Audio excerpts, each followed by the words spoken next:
de hoy, estamos en la puerta 6, como dijimos, y en la última lección que tiene que ver con, entre otras cosas, como lo hemos publicitado, tiene que ver con la prueba de la depresión, ¿no? La depresión es un problema serio en estos tiempos modernos, y vamos a ver acerca de ello, que también es visto como una prueba de parte del Creador ante para el ser humano, por los sufrimientos que le vienen. Y antes de ello quiero hablar un poco acerca de otros temas que también tienen que ver con el sufrimiento que le viene al ser humano como prueba. Otra prueba que puede sufrir una persona es cuando alguien más, o sea, otra persona, le está causando sufrimiento, ya sea mediante insultos, mediante golpes, mediante abusos o humillaciones que recibe la persona públicamente, o cualquier otra conducta reprobable que le cause sufrimiento a uno. Todo lo que vamos a mencionar a continuación, por supuesto que no anula la necesidad ni el derecho de defenderse a uno mismo. ¿Mm? Defender sus bienes, defender su buen nombre, su dignidad, de aquellos que intentan dañarlo u oprimirlo. Aquí se aborda la idea de que todo viene del Creador. Absolutamente Dios maneja, el Creador maneja absolutamente todos los detalles de todo lo que sucede en esta vida. Las cosas aparentemente malas provienen de un nivel oculto de bien supremo. Detrás hay un bien siempre, y pueden ser, como vimos ya en las clases anteriores, una prueba para la persona, para que uno vea cómo está en su superación personal, en su nivel espiritual, o un mensaje divino, algo tengo que aprender de esto, ¿qué tengo que aprender de esta situación que me está pasando? Una persona piadosa no solo que no se va a vengar de los demás, sino que también va a reconocer y considerar la esencia de esa situación que le está viniendo y la verdadera condición de aquella persona que le causó sufrimiento. O sea, no lo va a ver a la otra persona como un enemigo suyo, como que tiene el poder de hacerle un mal, Dios libre, sino que va a ver a Dios que está usando a esa persona como un instrumento para comunicarnos a nosotros una enseñanza, ¿no es cierto?, un mensaje. Entonces, cuando alguien nos ha ofendido con palabras, nos ofenden con palabras, es posible que la otra persona que lo está haciendo estuviera quizás de mal humor, puede que no tuvo la intención real de hacernos un mal, sino que simplemente habló desde su propio dolor y su propio sufrimiento. Esta es una de las posibilidades, ¿no? Vamos a ver varias posibilidades de las personas que por ahí nos están atacando, nos están ofendiendo, nos están humillando, nos están haciendo daño. O sea, pueden ser que lo hagan sin querer, proveniente de una situación, como dijimos, de mal humor, ¿no es cierto?, de una situación que están viviendo y no son conscientes de cómo están comunicándose con el resto de las personas. Respecto a esto, el rey Salomón, dice en el libro de Proverbios, Shimile 15:1, dice, una respuesta amable calma la ira. Una respuesta amable calma la ira. Para estas personas que vienen frustradas o vienen con una situación así, que ellos no son conscientes de que están transmitiendo, digamos, mala energía a los demás. Entonces, cuando una persona piadosa considera que el ofensor seguramente está pasando por problemas, se da cuenta que viene cargado con situaciones propias, va a esforzarse por encontrar la manera de ayudarlo, a tener menos dificultades en su vida o a atravesar esas dificultades que está teniendo, ¿no? Entonces, es como tratar de ejercer la empatía con la persona que está sufriendo y que ve que está mordiendo a los demás porque él está herido. Entonces decir, bueno, déjame ayudarte. Algo, ¿qué puedo hacer por ti? Y la manera de ayudar a la persona que vemos que está haciendo eso, no porque tiene algo contra nosotros, sino porque está turbada con alguna situación personal. Entonces, esta es la característica distintiva de una persona piadosa, ¿sí? Buscar reparar el daño causado y no dejar que éste se convierta en un problema que permanezca y se perpetúe en el tiempo, o que llegue a agravarse aún más, Dios libre, ¿no? Ese problema. Pero incluso si no hizo nada para merecer un abuso verbal y permaneció en silencio y durante y después de este momento difícil, y lo mejor que pudo hacer fue evitar que la discusión se hiciera más grande, que el problema se hiciera mayor, la situación explotara, aún debe reflexionar la persona sobre el motivo por el cual el creador le ha mandado esto. ¿Sí? ¿Por qué el creador me puso en esta situación? Que viene la persona y se descarga conmigo de esa manera. ¿Sí? ¿Cuál es el mensaje que me está mandando el creador a través de esta situación? Eso es lo que uno debiera hacer. En verdad, este suceso fue predeterminado, como ya vimos, por la divina providencia.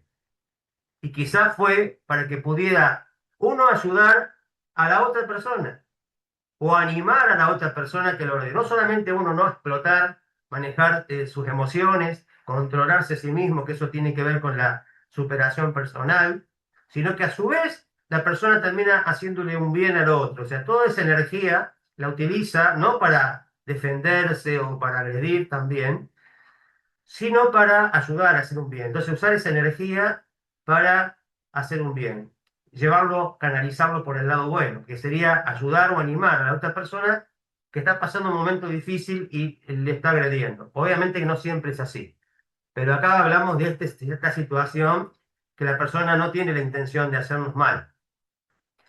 En algunos casos, la persona piadosa, o sea, piadoso es aquel monoteísta, el noáfida, que quiere hacer la voluntad del Creador siempre y aún más, todo lo que se le pide y aún más, digamos, de lo que se le pide, siempre para agradar al Creador y ser mejor persona. Entonces, la persona piadosa comprenderá que quien le está ofendiendo con palabras es simplemente una persona quizás malvada, con un carácter perverso, cuya forma de hablar a los demás es una expresión de su propio egoísmo. Respecto a tales personas, el rey Salomón dijo, no respondas al necio según su necedad, para que no seas considerado también como él. O sea, no te pongas a la altura de él. No hagas lo mismo que está haciendo él. No le respondas de la misma forma que él te está hablando. Entonces eso lo dice Proverbios, Mishlei 26:4. Esta es precisamente la situación en la que una persona justa debe guardar silencio y no responder al ofensor de la misma manera. Esto la sitúa a la persona, al justo, a un nivel justamente de las personas piadosas que aceptan ser perseguidas y no estar entre los que persiguen. ¿Mm? Entre aquellos que aceptan ser humillados pero no humillan a los demás. Entonces, no están haciendo lo mismo, no devuelven con la misma moneda.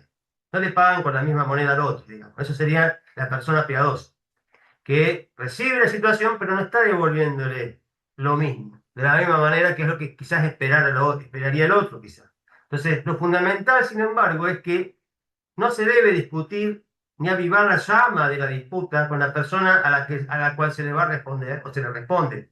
En cambio, se debe comprender que el suceso está viniendo del Creador e intentar, como dijimos al comienzo, discernir el por qué o para qué viene eso a mi vida. Entonces, una persona piadosa debe contemplar el hecho de que todo sucede, los sucesos que es aparentemente malo, entre comillas, no hay nada malo, todo es bueno, aunque está disfrazado de esa situación así desagradable, también viene del Creador.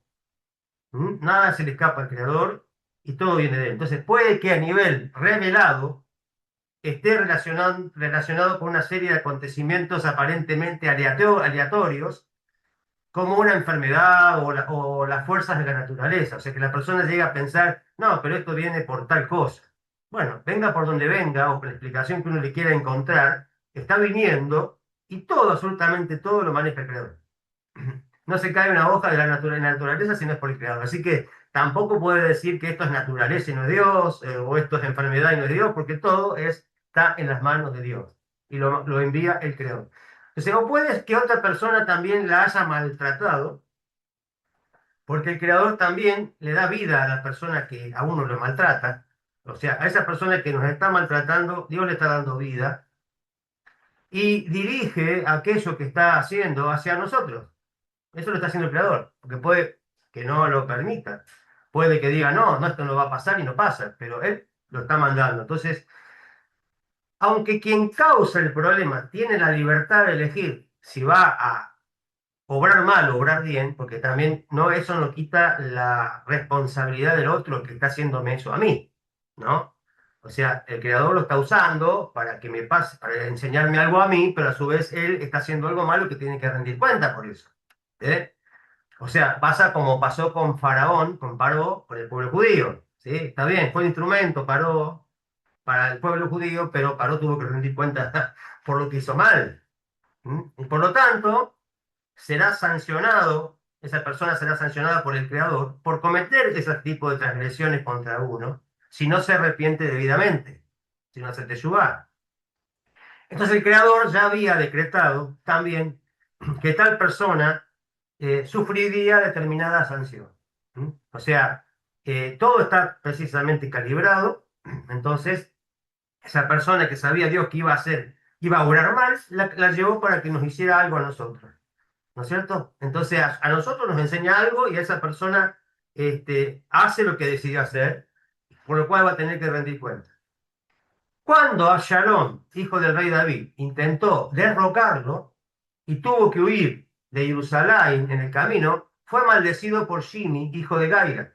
Entonces tuvo lugar el siguiente diálogo, que es muy importante, esto hay que prestar atención, el cual se encuentra en el libro de Segunda Shemuel, 16, versículo 9 al 11, en donde se dice que Abisai, hijo de Zeruías, le dijo al rey: ¿por qué este perro muerto maldice a mi señor el rey? Yo mismo le voy a cortar la cabeza. Pero el rey le respondió: ¿qué nos importa a nosotros, hijo de Zeruías? Este maldice porque el Creador le ha dicho que maldiga a David. ¿Quién, pues, podrá decirle por qué has hecho esto? ¿A quién? Al Creador. O sea, ¿con qué tendríamos que agarrárnoslo nosotros ante una situación de esa? ¿Con la persona o con Dios? Y tendría que ser con Dios. Entonces dice: ¿quién le podrá decir por qué has hecho esto? Déjalo que maldiga, porque el Creador se lo mandó, se lo ordenó, que lo haga. Entonces mire cómo lo ve el rey David a este tema, ¿no? De las ofensas, de las agresiones. Como decir, esta persona viene porque Dios lo manda. ¿Con quién tenemos que enojarnos? Con el Creador, no con él, porque es un instrumento. Si el Creador no quiere, no viene. Es evidente que el creador no habló abiertamente con Jimmy para decirle y ordenarle que maldijera al rey David. Más bien, la idea surgió en la mente y en el corazón de Jimmy. O sea, esa idea le surgió a la persona. ¿Y esa idea de dónde viene? ¿Quién se lo puso en la cabeza? El mismo creador. Porque con el aliento de su boca, él le da vida al mundo entero con todos sus detalles, inclusive la fuerza vital de Jimmy en este caso, en el momento que él fue a pronunciar estas palabras contra el rey David. Si Dios no hubiera querido, no llegaba a hacerlo, por supuesto. Si el creador hubiera decidido privar a Jimmy de su aliento de vida, no habría podido decir absolutamente nada al rey David. Por lo tanto, queda claro que el creador le estaba dando la capacidad de actuar conforme a su deseo de maldecir a David en ese momento. De ahí el rey David no, de ahí que es que justamente el rey David no ve a la maldición como que proviene de la persona. O sea, no hay ningún poder fuera de Dios. Es decir, el poder de una persona que viene a hacerme algo, me puede hacer algo, es una idolatría. Es decir, darle poder a una persona. No, no tiene poder, el poder se lo da Dios, viene de Dios, Dios está haciendo eso a través de él. Entonces justamente David vio, como monoteísta, 100% monoteísta de la Torah, vio lo que tenía que ser, lo que realmente era, digamos, que era Dios, no era la persona. ¿Mm? eh, Justamente la consideró como una maldición divina, o sea, un mal, digamos, una disciplina, digámoslo así. El mal de Dios, que viene del Creador no es mal, sino que es un bien, pero en forma de disciplina, ¿no? Entonces esa disciplina vino del Creador con un propósito determinado, como él mismo expresó. Quizás el Creador vea mi sufrimiento por este insulto y las lágrimas de mis ojos y me devuelva el bien en lugar de su mal o de su maldición en este día. Entonces él dijo: yo me contengo, yo no le respondo, yo sufro por esto, prefiero sufrir por esto y llorar inclusive por esto, y que estas lágrimas y este dolor justamente me devuelva el bien. Que Dios no me vea ya como una persona que tiene cuestión que corregir algo negativo, sino al contrario, me vea como una persona que está haciendo algo bueno ante esta situación.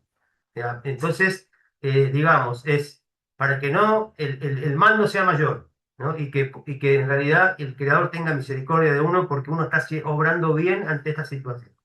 En definitiva, estas situaciones vienen para enseñarnos y para ayudarnos a cambiar y mejorar, no para destruirnos, Dios libre. Todo viene para bien, para nuestro bien. Entonces, cuando la persona entiende el mensaje y hace lo que tiene que hacer y obra como tiene que obrar, el Creador se compadece de él, ¿no? Entonces, justamente segundo de Samuel 16:12 dice que Jimmy se casó más tarde y se convirtió en antepasado de Mordecai, quien, como sabemos, tuvo un rol fundamental en el tiempo de la reina Esther, Mordecai, Mardoqueo, Mordecai. Justamente, él se casó más tarde y se convirtió en un antepasado de Mordecai. Esa persona que insultó al rey David fue un instrumento de Dios para traer a una persona al mundo que era Mordecai. O sea, no sabemos nosotros lo que puede pasar con esa persona que nosotros en ese momento lo vemos, solamente vemos lo malo de esa persona y lo consideramos un malvado porque tuvo una actitud, una acción malvada con nosotros. Pero no es que sea malvado, tuvo una acción malvada. Y quizás esa persona vaya a saber qué planes tiene Dios para bien también, porque hay bien también en las personas, hay bien también, ¿no? Que hay que saberlo ver. Entonces así es como actúan los piadosos, con bondad y compasión por el dolor y las aflicciones ajenas. Quien ve, por ejemplo, esto es otro tema, ¿no? También siguiendo con esto, quien ve a un amigo sufrir. Por ejemplo, vemos, recién vimos lo que nos pasa, lo que nos pasaría a nosotros, cómo deberíamos reaccionar, cómo deberíamos actuar si nos están agrediendo a nosotros. Ahora, ¿qué pasa si yo veo a otra persona sufrir? Yo sufrí recién y cómo tengo que hacer. Bueno, ahora, ¿qué pasa cuando yo veo sufrir a los otros? Entonces, quien ve a un amigo sufrir y se esconde de él es un malvado. Es decir, yo veo que el otro está padeciendo, pero no me solidarizo con él, no lo ayudo, no me ofrezco para hacer nada por él, no quiero hacer nada por él, me escondo, eso soy un malvado. Ciertamente, este no es el camino, por supuesto, de los piadosos, es totalmente lo opuesto. Entonces, sin embargo, debemos aprender de la lección de los cuatro amigos de Job, los cuatro amigos de Job, acerca de cómo no tenemos que hablarle a una persona que está sufriendo. Cuando está siendo puesta a prueba y su emuná, su fe auténtica, es desafiada. Entonces, al enterarse de su enfermedad y de sus padecimientos, los amigos de Job acudieron a él con la buena intención inicial. Todos tenían una buena intención, nadie discute eso. Todos quisieron consolarlo y quisieron animarlo en la medida de sus posibilidades. Lo que pasa es que la mayoría de ellos no supo cómo hacerlo y no lo hizo bien. Tenían una buena intención, a veces las intenciones son muy buenas, pero eso no alcanza porque la acción también tiene que ser buena, ¿no? Entonces, pues cuando una persona sufre, sus verdaderos amigos también se afligen y también desean ayudarte. Entonces, los verdaderos amigos también sufren con él. ¿Mm? Si no sufren con él y miran para otro lado, como dijimos antes, es porque no son verdaderos amigos, no son personas que están obrando correctamente. Pero en el caso de los amigos de Job, como vemos en el capítulo 32 del libro de Job, tres de ellos no lo hicieron bien. Dice, y en cambio le hablaron a Job con dureza y sin sabiduría. Como dice el versículo, no encontraron respuesta y condenaron a Job. O sea, todavía encima le hicieron mayor daño. O sea, cuando una persona que quiere hacer algo bien por el otro no sabe hacerlo, ¿no? Y termina haciéndole más mal que bien. Entonces acá vemos que ellos fueron hacia él, pero con la intención de hacerle un bien, pero lo hicieron peor, lo hicieron peor. Entonces, recién el cuarto fue el que habló con sabiduría, pero encima tampoco lo hizo correctamente porque lo hizo enojado y lo hizo alzando, levantando la voz. Entonces, digamos, acá también aprendemos de que a veces no es solo hacer las cosas, sino hacerlas de la mejor manera. Hacemos un bien, pero ese bien tiene que ser un bien hecho con la mayor excelencia posible.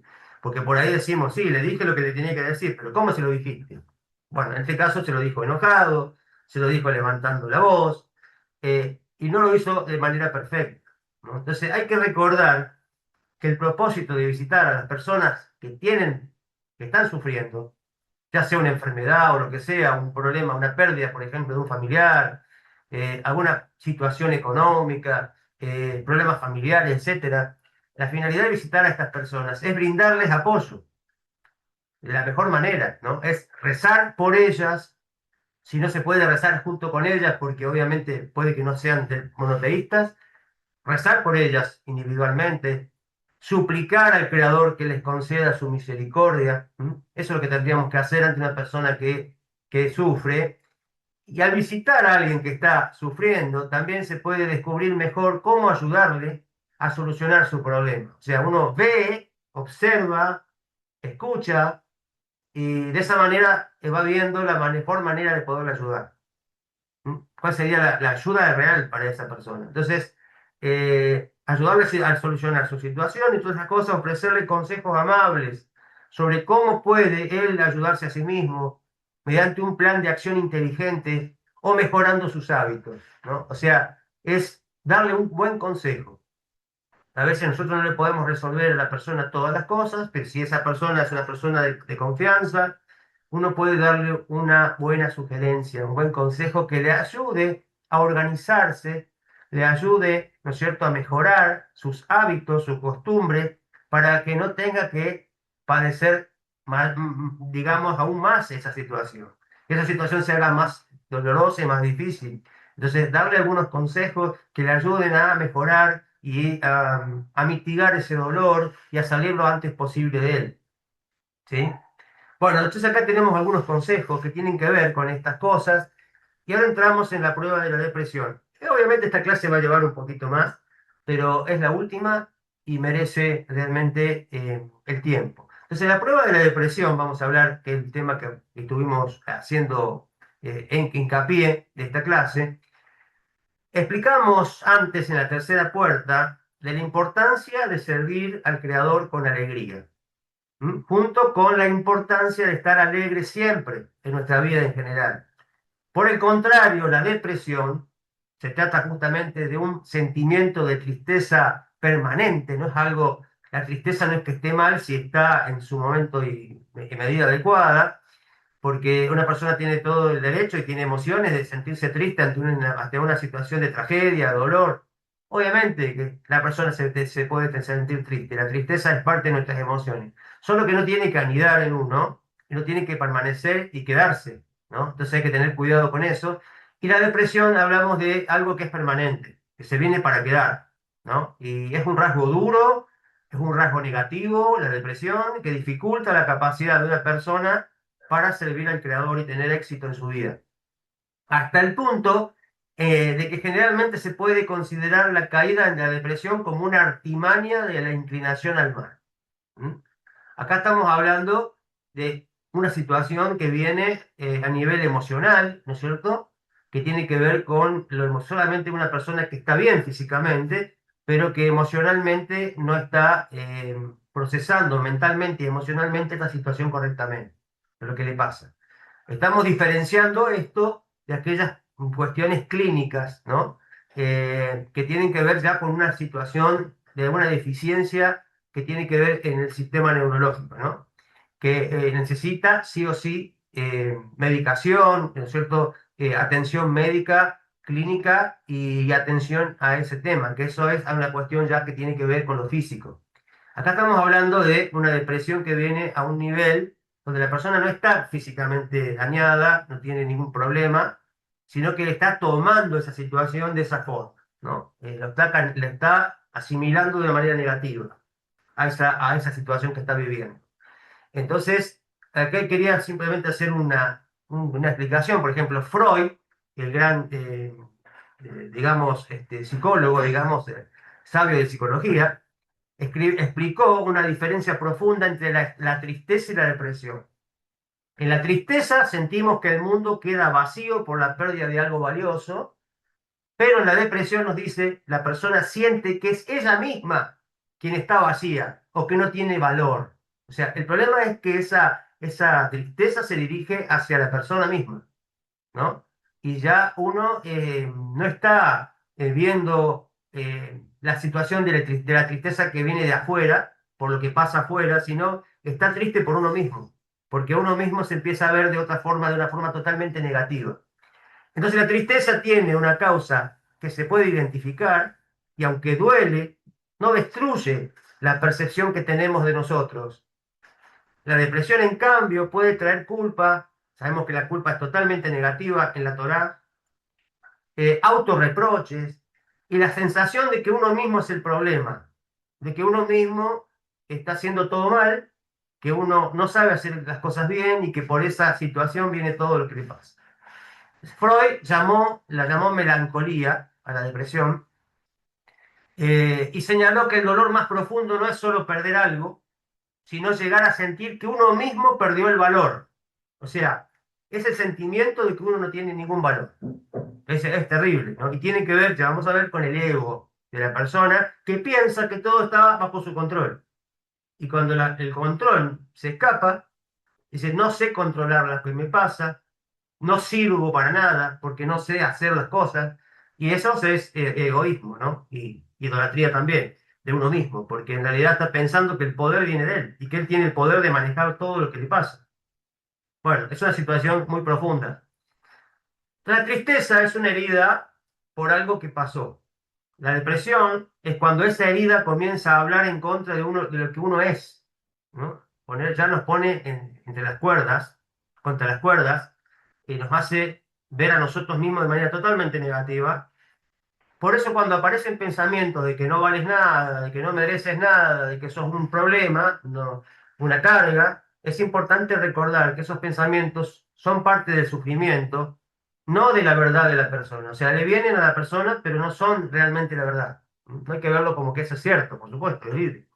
La tristeza puede ser un proceso natural también, como dijimos, de adaptación ante una situación dolorosa, ante una catástrofe, una tragedia. Dios libre, la tristeza es normal, natural, está bien, pero hay que saberla manejar y canalizar correctamente. La depresión es una condición que merece atención realmente, e inclusive muchas veces apoyo profesional, cuando uno no puede manejarla, ¿no?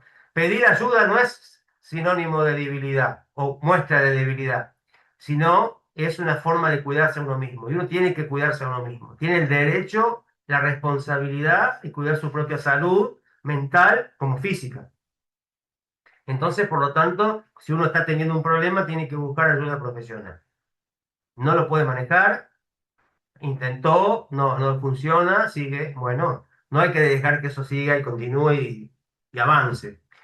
Por lo tanto, uno debe alejarse de la depresión lo más que pueda, sabiendo que este no es el camino que debemos seguir para servir al Creador, ya sea con ayuda médica o sin ayuda médica, depende, como dijimos, pero siempre hay que buscar todas las formas para no caer allí en depresión y mantenerse en ese lugar. Entonces, de las formas que sea, con los recursos que Dios nos da, salir de ahí. ¿Mm? Entonces, uno de esos recursos es el médico, por supuesto, para poder salir. Entonces, por el contrario, lleva a caer en las trampas de la inclinación al mal y a ceder a los placeres hedonistas del mundo físico. ¿Sí? La persona depresiva cae en otros males, en otras transgresiones, ¿no? Se empieza, como no le importa nada, entonces lo que hace le va lo mismo, le da lo mismo, ¿no? Puede caer en un montón de cosas que son malas, porque total no le importa, le da lo mismo. Entonces, una persona deprimida puede reflexionar y reconocer el origen de su depresión. Si proviene de dificultades físicas que está atravesando, debe considerar lo que hemos visto antes, que está basado en el versículo, dichoso el hombre a quien tú corriges. Es decir, esto me vino para corregirme, pero no me tengo que enojar, ni entristecer, ni desvalorizar, porque tengo que verlo como realmente es. Esto es una disciplina, algo tengo que aprender. No tiene que ver conmigo, tiene que ver con mi conducta. No hay que separar uno con No es que Dios no me ama, por eso me sanciona, me corrige. Dios me ama y por eso me corrige. Porque lo que Dios quiere es cambiar, que yo cambie mi conducta. No tiene que ver conmigo, con mi esencia. Mi esencia es un alma pura. El tema es que mis conductas a veces no son las correctas y lo que Dios quiere hacer es corregir nuestra conducta. ¿Sí? Esto lo vamos a ver en el Salmo, lo podemos ver en el Salmo 94:12, también el Salmo 51, tan conocido sobre Teshuvá, del rey David, justamente nos habla de estas cosas. Esto significa que uno debe alegrarse al saber que todo proviene de Dios y es para nuestro bien, aunque a veces esté oculto en forma de tristeza, que nos produzca una cierta tristeza, que sea algo duro para nosotros. De esta manera uno creerá y aceptará que este sufrimiento proviene del Creador para el bien de uno, lo cual alivia la misma dificultad, como ya hemos visto. Ya es como que esa dificultad pierde fuerza, ya no lo vemos como algo imposible, como algo que nos viene a destruir, como un enemigo nuestro, sino como un instrumento de Dios para algo bueno, y que todo está en sus manos. Si la depresión resulta de dificultades espirituales, por ejemplo, que la persona no puede vencer su mala inclinación o algo así, algo similar, o inclinaciones negativas, cosas que uno tiene, ¿no es cierto?, como cuestiones, debilidades, o que ha cometido muchas transgresiones que le han causado mucho dolor, debe considerar que la depresión no es más que otra artimaña de la misma inclinación al mal, que después de seducir a la persona, de hacerla caer en transgresiones, se esfuerza por hacerle perder por completo la esperanza de ser una persona justa. Es decir, tú no vas a poder nunca ser mejor, tú nunca vas a poder ser un justo, nunca vas a poder menos ser piadoso. Así que es en vano que te esfuerces porque no vas a lograrlo. Eso es lo que nos viene a decir la inclinación al mal, de modo que al caer una y otra vez en lo mismo, la persona queda sometida a estos malos deseos y pierde la esperanza de mejorar. Esto es lo peor que podemos hacer, darnos por vencidos, ¿no? Sino que tenemos que luchar siempre sabiendo de que esto es lo que la inclinación, justamente la inclinación al mal quiere que hagamos. Y uno debe dirigir todo nuestro enfado, nuestro enojo, en contra la inclinación al mal, como lo hemos visto otras veces, y no contra otras cosas, menos contra nosotros. Entonces tampoco con nosotros. O sea, es no dirigir el enojo, la frustración contra uno, contra no sé qué cosa, sino contra la misma inclinación al mal diciendo, no me vas a poder conmigo, el Creador está conmigo, tengo, mi alma es pura, tengo toda la energía y el poder en mí que me ha puesto el Creador para vencerte.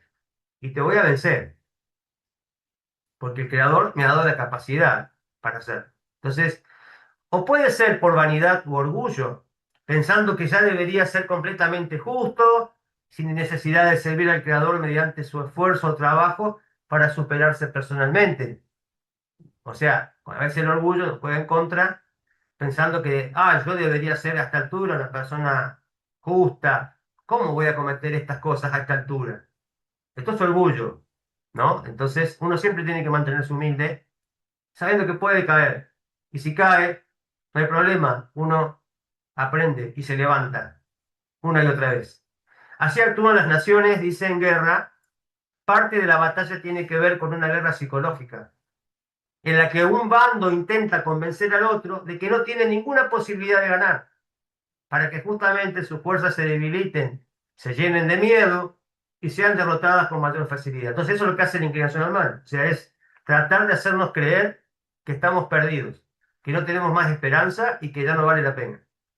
Ahí sería una estrategia fundamental, que es la guerra psicológica, para que nosotros caigamos y caigamos vencidos, ¿no? Ante esta situación.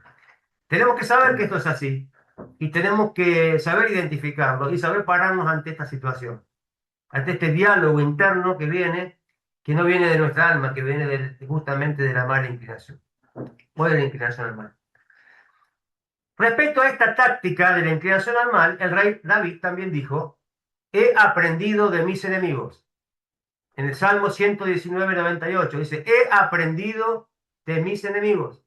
Es decir, voy a aprender las estrategias, voy a aprender las tácticas que mis enemigos usan para yo mismo vencerlos a ellos. Es como decir, yo conozco cuál es la estrategia de la inclinación al mal, que es nuestro mayor enemigo, entonces es decir, ya sé su estrategia, ya conozco su táctica y ya sé cómo vencerla.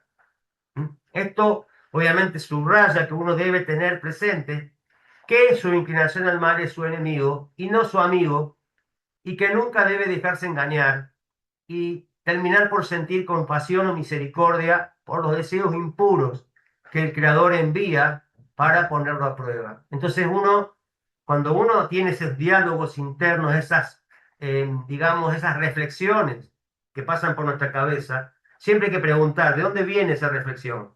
¿Viene del alma, que es la inclinación al bien? ¿O viene de la inclinación al mal, que es la Yetzer Hará, que me está queriendo destruir? Diferenciar el diálogo interno, esas meditaciones, esa reflexión que uno hace o lo que uno piensa en el momento que está pasando el problema, la dificultad, si viene del alma o no viene del alma, para poder pararse uno y saber qué hacer con eso en ese momento. Entonces, dado que uno de los principales objetivos que la inclinación al mal, la que tiene la inclinación al mal, es sugerir a una persona en la depresión, perdón, sumergir, dice, a una persona en la depresión, ese es el objetivo que tiene. Después que transgredió o le pasó algo malo, viene y dice, viste que te pasó esto porque no sos bueno, y vienen todas esas cosas a la mente. La persona justamente tiene que comprender que tiene el poder de superarla, que siempre tiene el poder de superarla, ya que el creador no pone a prueba a nadie, y esto hay que subrayarlo. El creador no pone a prueba a nadie con algo que ésta no pueda vencer. No nos va a dar ninguna situación que nosotros no podamos vencer. Ya sabemos esto y entonces cuando viene el problema, digamos, y creámoslo, yo lo puedo superar, porque el creador no me va a dar algo que no pueda superar, ¿sí? Él ha puesto en mí todo el recurso necesario para esto. Entonces, el primer paso para ganar la batalla es la fe auténtica, por supuesto, es la inmuná, acompañada de la alegría. No tenemos que alimentar la tristeza y la confianza, bitajón, en que el Creador siempre nos da la capacidad de actuar correctamente. Tener la confianza de que Dios me dio el poder y la gracia, ¿m? Para poder vencer esa situación, ¿no? Entonces uno debe justamente reflexionar que el Santo bendito sea, nunca pierde la esperanza en nosotros y que espera cada día, nos da justamente un día de vida porque confía en nosotros, que vamos a poder hacer algo mejor, que regresemos a Él arrepentidos y nos convirtamos en personas justas. Él confía en nosotros. ¿Y nosotros por qué no confiamos en nosotros? O sea, si Dios confía en nosotros, ¿por qué no confiamos nosotros en nosotros? ¿No? Entonces ahí viene justamente el problema del ego y de aquello que no viene de la parte buena de nosotros, que está en nosotros, ¿no? Entonces, esto fortalecerá nuestra comprensión y nuestra emuná o fe auténtica en que tenemos en nosotros el poder que Dios nos ha dado. No es que es nuestro poder por nosotros mismos, Dios libre, sino que ese poder lo ha puesto Dios en nosotros, es de Dios. Entonces, no está mal que la persona diga, yo confío en mí mismo. ¿Por qué? Porque Dios confía en mí, porque Dios me dio toda esa capacidad. Ese poder es de Dios, lo puso en mí para que yo lo use, para que yo eche mano de Él. Entonces cuando yo digo, yo confío en mí, es porque Dios confía en mí. Entonces yo confío en mí. No es una cuestión que esté mal. Dice, en el sentido que si yo sé que confío en mí que voy a poder. Pero, ¿por qué? Porque Dios me ha dado todo esto para que lo pueda hacer. Entonces, tenemos justamente, esto fortalecerá nuestra comprensión y nuestra fe en que tenemos en nosotros el poder que Dios nos ha dado de ser rectos y de corregir nosotros nuestra situación actual. No es idolatría, no es un pensamiento descabellado, como quizás otros nos han querido vender, que la persona no tiene que confiar nunca en sí misma, tiene que confiar solamente en Dios. Bueno, justamente yo confío en Dios. Dios me dice que me ha dado todo, que no me va a dar una prueba más grande que pueda soportar, que yo lo voy a poder superar, que yo confío en mí mismo porque Él está confiando en mí. Me está dando un día más de vida, sabe que lo voy a poder hacer. Bueno, con esto debemos alegrarnos y confiar en el Creador y ponernos a trabajar de inmediato para mejorar nuestra conducta. O sea, siempre levantarnos, ponernos de pie y trabajar sobre nuestra conducta, porque sabemos que lo vamos a poder lograr, que no es en vano, que no es imposible, que lo vamos a poder lograr. Con trabajo, con esfuerzo, una y otra vez lo vamos a intentar y lo vamos a lograr, hasta que lo vamos a lograr. Como aquel deportista que se entrena toda una vida para poder lograr un resultado. Nunca baja los brazos hasta que al final lo logra. Entonces, esta es una reflexión muy poderosa, puesto que el Creador aún tiene esperanza en nosotros, sin duda tenemos verdadero valor, tenemos mucho valor y somos necesarios para la misión de realizar más buenas acciones, ¿no? Entonces, ¿por qué somos tan valiosos? A veces pregunta, dice, pero ¿por qué tendríamos que ser tan valiosos nosotros? ¿Qué valor podemos tener nosotros? Algunos nos ponen al nivel de los animales.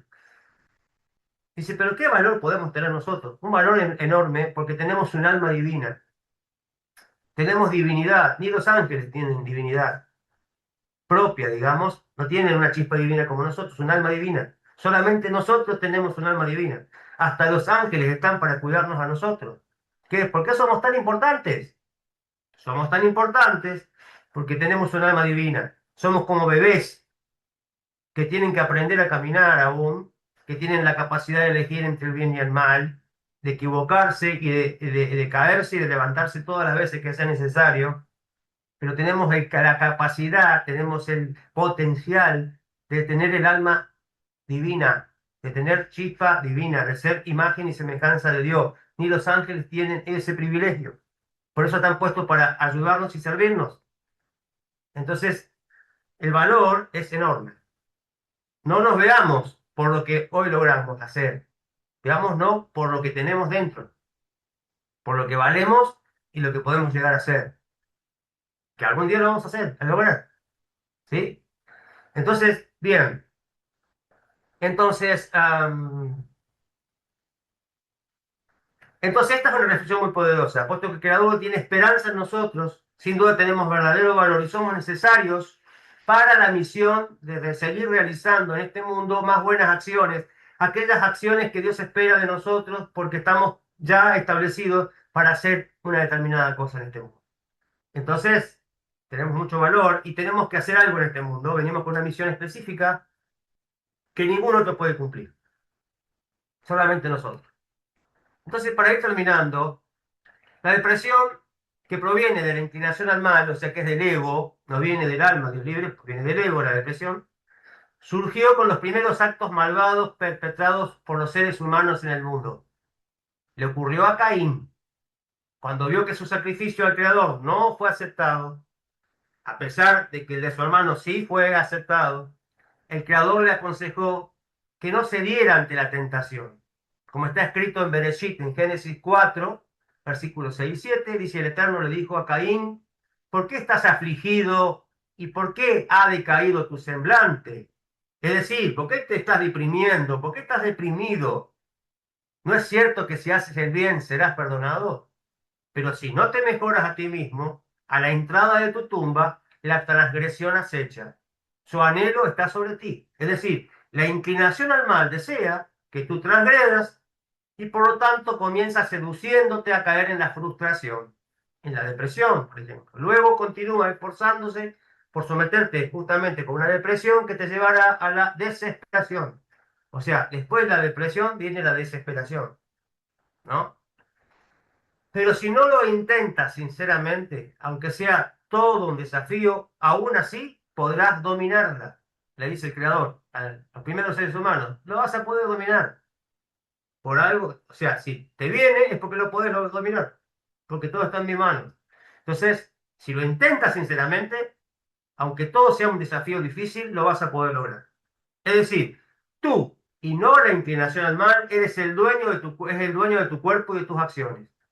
La inclinación al mal no es la dueña de tus acciones, ni la dueña de tu cuerpo. Tú eres tu mismo dueño, en cierta manera, de tu propio cuerpo y de tus acciones, para hacer lo correcto, para poder superar una situación determinada. Entonces, esto enseña que está en tu poder mejorar y no desesperar. Pero si continúas en la depresión, o una vez que esta comienza, caerás preso del plan de la inclinación al mal, como vimos, la estrategia que tiene, que seguirá logrando que sigas transgrediendo aún más. Esto fue lo que sucedió con Caín. Permitió que la depresión, que los celos, que la envidia continuaran hasta que lo llevaron a cometer una transgresión mucho más grande, que fue justamente llegar a matar a su hermano de él, ¿no? Sin embargo, hay una pequeña ventaja que se puede obtener de un episodio de depresión, perdón. O sea, ¿qué se puede aprender de un episodio de depresión que hemos tenido o que podemos llegar a experimentar en algún momento? Eh, si esta se debe a dificultades o a falta de éxito en asuntos espirituales o materiales. La ventaja, la única ventaja, se logra transformando la depresión en un sentimiento de amargura por la distancia que uno ha provocado entre el Creador y nosotros. O sea, es simplemente esa amargura, de ese dolor de decir, algo pasó acá. ¿Por qué vino esto? Yo mismo me he distanciado en alguna manera del Creador. Entonces, esta amargura hará que la persona aborrezca la trivialidad de la vida mundana, con su búsqueda sin sentido de los placeres físicos y del honor, el ser importante, el ser siempre tenido en cuenta, reconocido por los demás, cuestiones superficiales. Y esto no es un fin en sí mismo. Hay que tener cuidado de que la amargura pasajera que surge solo traiga un despertar positivo, un espíritu renovado y esperanza en el corazón de uno, lo opuesto a la depresión, que en cambio, como vimos, produce desesperación, abandono y muerte espiritual, que sería, muerte espiritual significa separación de Dios. ¿Mm? Separación de Dios. Con este despertar, uno puede exigirse a sí mismo abandonar la búsqueda del honor y de los placeres mundanos. Entonces se cumplirá el verdadero propósito positivo de la amargura, que es motivar a la persona a actuar y regresar al Creador.